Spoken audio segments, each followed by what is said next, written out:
Yeah, whenever you're ready, you can start. Hi, Justin. Hi. Please introduce yourself.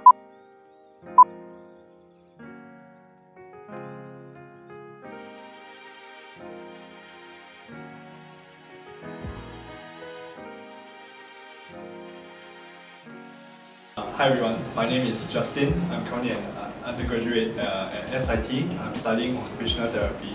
I'll speak about AI in relevance to my field of work that I'm going to be in future. So AI in healthcare setting, right, I think it can be a very beneficial thing, especially with the rising demands of healthcare.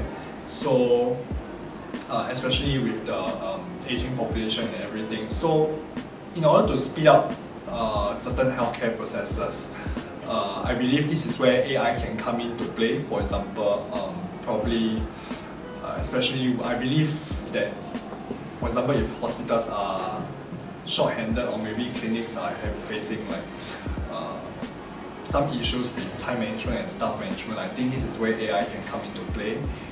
So it's basically to speed up processes as well as to like perhaps possibly reduce waiting time and all this. As much benefits that AI can bring about, right, I hope that people won't be too over-reliant on AI lah. Like AI is true that it may help to like make things efficient and speed up things, but I still feel that once AI comes into play, it can take over quite a number of roles that normal humans can do.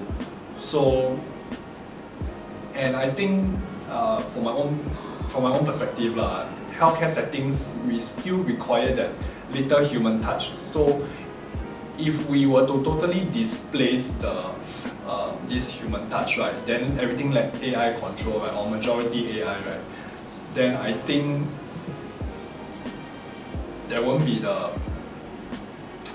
interhuman interaction really. Then it makes healthcare less meaningful already. So, but of course it can be introduced for probably like certain wards, like just to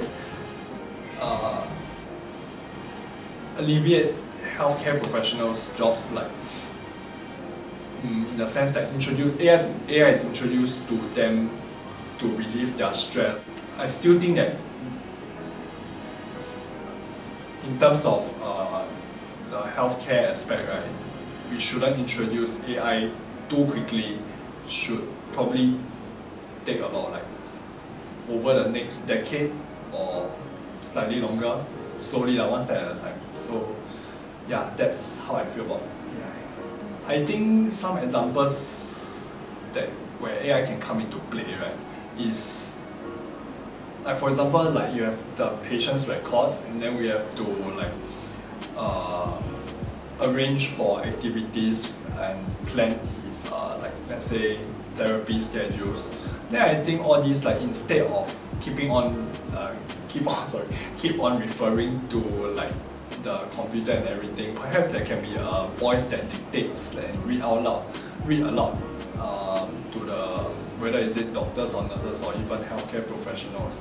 So, I mean, simple things like this, then information can one shot be gathered, you see. I also think that it's possible for AI to be introduced, like in terms of transporting patients from one ward to another, from places to places. But of course, I think when the time comes, the AI will be like ready to handle any mishaps if